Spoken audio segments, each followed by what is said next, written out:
Hello everyone, my name is Neha Saini. Welcome to let's study. देखिए, today हम living world में what is living के बारे में डिस्कस करने वाले हैं।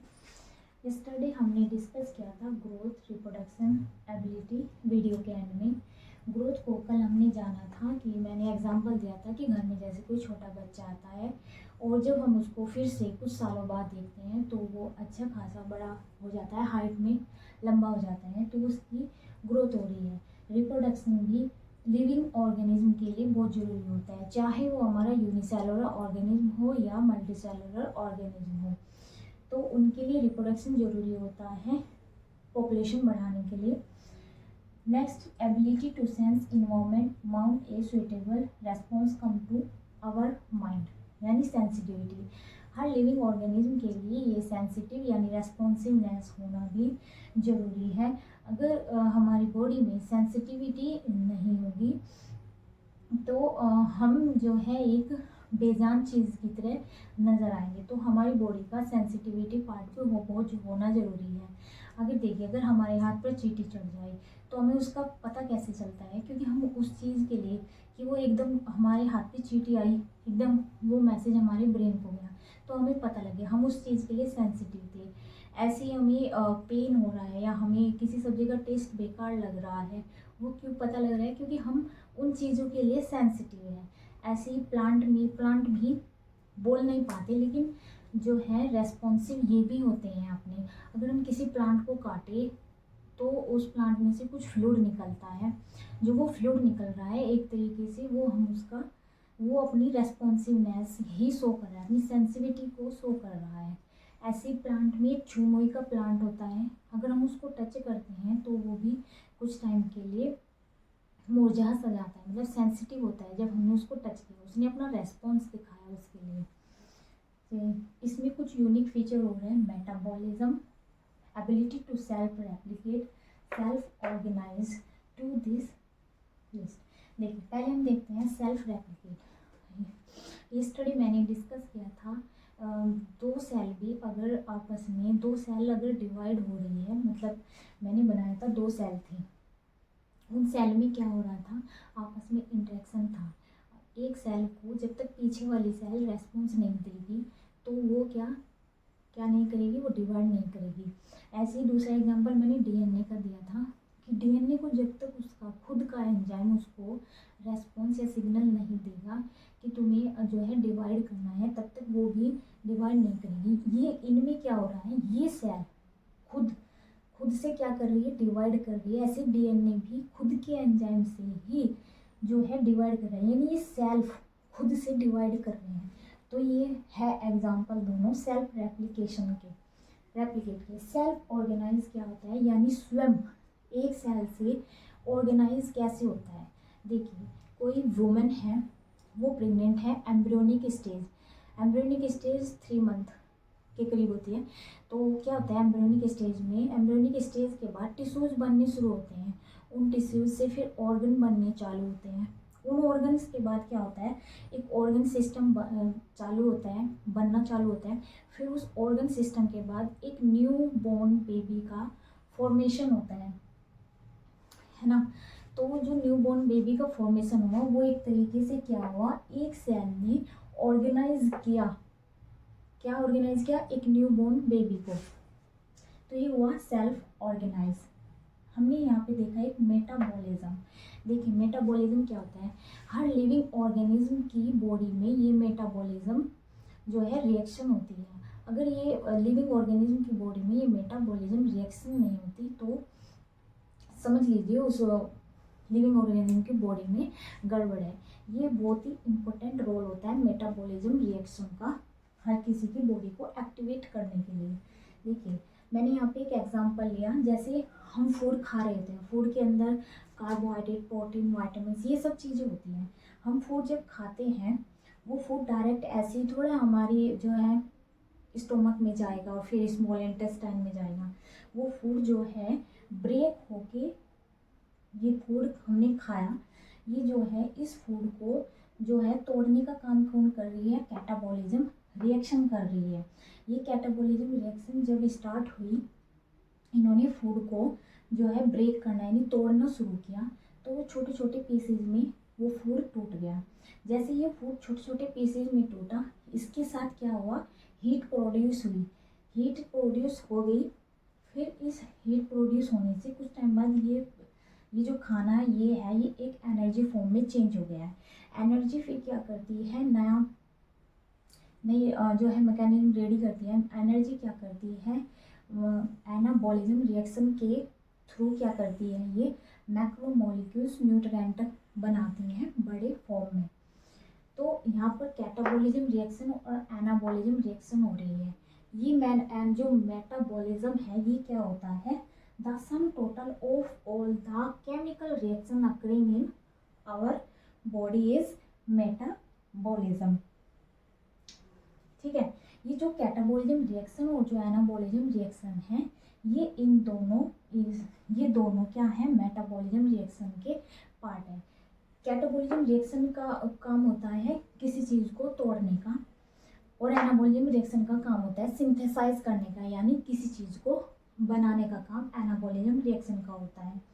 अब यहाँ पर आप एक टर्म देख रहे हैं, in vitro condition for metabolic reaction. देखिए हमारी बॉडी में जो मेटाबॉलिज्म रिएक्शन हो रही है इसको बोलते हैं इन विवो, लेकिन यहाँ पे इन विट्रो लिखा हुआ है। इन विट्रो वो कंडीशन, मतलब उसको इन विट्रो नाम उसको दिया गया है जब एक सेल मतलब लैब के अंदर जब सेल को आर्टिफिशियल तरीके से ग्रो कराया जाता है तब इस मेटाबॉलिज्म रिएक्शन की ज़रूरत होती है, क्योंकि एक लिविंग ऑर्गेनिज्म को भी लिविंग रिएक्शन की ज़रूरत होती है। और आर्टिफिशियल तरीके से जो वो सेल ग्रो कराई जा रही है तो वो एक लिविंग सिस्टम नहीं है, लेकिन उसको एक लिविंग सिस्टम की तरीके से लिविंग जो है रिएक्शन की ज़रूरत होती है। लिविंग सिस्टम में इसलिए नहीं ऐड किया गया क्योंकि उसमें बाहर से सबस्ट्रेट को ऐड किया जा रहा है जो एक सेल के ग्रो होने के लिए चाहिए होता है। चलिए ये देखा हमने मेटाबॉलिज्म। नेक्स्ट है हमारा ऑल लिविंग ऑर्गेनिज्म ग्रो, मतलब सभी लिविंग ऑर्गेनिज्म ग्रो करते हैं, बिल्कुल सभी लिविंग ऑर्गेनिज्म ग्रो करते हैं। Like mutually inclusive, mutually exclusive, non living extrinsic event या लिविंग इंट्रिंसिक इवेंट। इनका मीनिंग देखते हैं।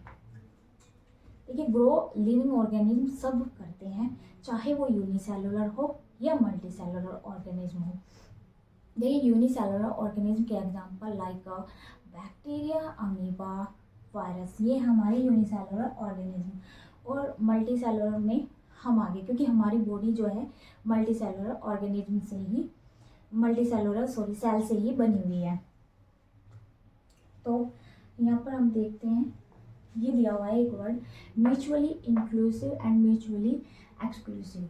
देखिए ये जो म्यूचुअली इंक्लूसिव वर्ड दिया हुआ है इसका मीनिंग है, एग्जाम्पल मैंने यूनिसेलुलर का बैक्टीरिया का लेते हैं। तो बैक्टीरिया की जब सेल डिवाइड कर रही होती है तो जो जैसे ह्यूमन की सेल्स जब डिवाइड करती है तो क्या करती है, ह्यूमन की बॉडी का मास बढ़ाती है, यानी ह्यूमन की बॉडी की मोटाई बढ़ाने का काम करती है। ऐसे जब बैक्टीरिया की सेल डिवाइड कर रही होती है तो ग्रोथ के साथ साथ उसमें क्या होता है, पॉपुलेशन भी बढ़ रही होती है। मीन्स बैक्टीरिया की सेल में ग्रोथ के साथ ही रिप्रोडक्शन हो जाता है। ये यूनिसेलुलर ऑर्गेनिज्म में होता है, लेकिन मल्टीसेलुलर ऑर्गेनिज्म में जब सेल डिवाइड कर रही होती है तब ओनली ग्रोथ ही होती है। रिप्रोडक्शन होना एक अलग प्रॉपर्टी होती है। जब रिप्रोडक्शन की ज़रूरत होगी एक ह्यूमन बॉडी को तभी वो रिप्रोडक्शन करेगा। तो इसमें क्या हो रहा है, बैक्टीरिया के केस में जब ग्रोथ हो रही है तभी क्या हो रही है, पॉपुलेशन बढ़ रही है। पॉपुलेशन कब बढ़ेगी, जब रिप्रोडक्शन होगा। तो ये दोनों चीज़ें बैक्टीरिया के केस में एक साथ हो रही है, इसलिए ये म्यूचुअली इंक्लूसिव वर्ड दिया गया है यूनिसेलुलर ऑर्गेनिज्म के लिए। जो म्यूचुअली एक्सक्लूसिव है ये दिया गया है ह्यूमंस के लिए, यानी उन लिविंग ऑर्गेनिज्म के लिए जिसमें क्या होता है, एक टाइम पर अगर ग्रोथ होनी है, सेल डिवाइड पे ग्रोथ होनी है तो ग्रोथ ही होगी, और रिप्रोडक्शन के टाइम पे जब रिप्रोडक्शन होना है तब रिप्रोडक्शन होगा।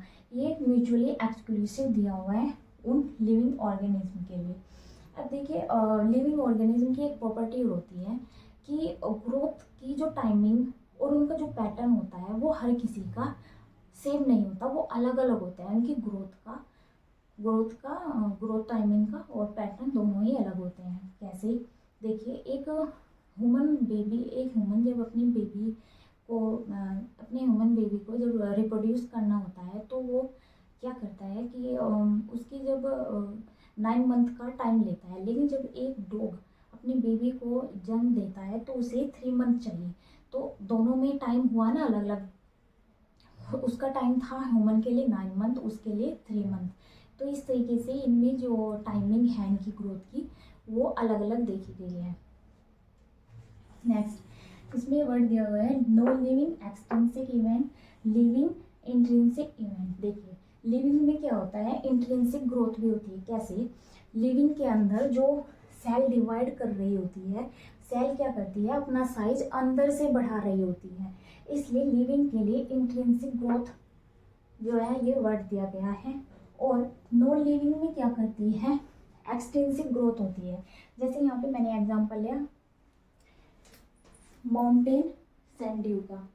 यहाँ पे क्या हो रहा है, ये एक रेत का पहाड़ है, यहाँ पे सोइल सैंड जो है एक्यूमुलेट यानी इकट्ठा हो रहे हैं इस पे आ करके, तो यहाँ पे एक पहाड़ बन गया है। तो यहाँ पे जो ये इकट्ठा हो रहे हैं ये बाहर से आ रहे हैं और यहाँ पर इकट्ठा हो रहे हैं, और यहाँ पे क्या हो रहा है, सेल जो है अपना साइज अंदर से बढ़ा रही है, तो इसे बोलते हैं एक्सटेंसिव ग्रोथ। अब देखिए, हायर प्लांट्स और हायर एनिमल्स, इनमें क्या होता है, इनमें भी ग्रोथ, जो प्लांट होते हैं इनमें इनफाइनाइट इनडिटरमिनेट मतलब अनलिमिटेड ग्रोथ होती है प्लांट में। एनिमल्स में होती है limited growth, determinate definite growth होती है एनिमल्स में। लेकिन प्लांट में ये कंटिन्यूसली ग्रोथ क्यों होती है, क्योंकि इनके पास मेरिस्टेमेटिक टिश्यू होता है और इनकी जो है एक सर्टेन एज पे ग्रोथ रुक जाती है एनिमल की। लेकिन एनिमल के केस में एक चीज़ देखी गई है कि ये अपनी सेल, जब इनकी बॉडी में क्या होता है, कोई सेल अगर लॉस्ट हो जाती है, मतलब अगर किसी को चोट लग गई है, तो तब एनिमल की बॉडी में सेल एक्टिवेट होके जो है उस चोट को भरने का काम करती है। तब वे सेल जो है डिवाइड कर करके उस चोट को क्या करेंगे, भरेंगे। तो इस तरीके से ये तब एक्टिव होती है, अदरवाइज ये एक सर्टेन एज पे जो ह्यूमन की सेल होती है वो जो है अपना काम करना बंद कर देती है और प्लांट में कंटिन्यूसली चलती रहती है। ओके, आज हमने ये डिस्कस किया इसके बारे में। कल हम रिप्रोडक्शन को देखेंगे और थोड़ा बायोडाइवर्सिटी के बारे में देखेंगे। ओके, आज के लिए इतना ही। Thank you so much.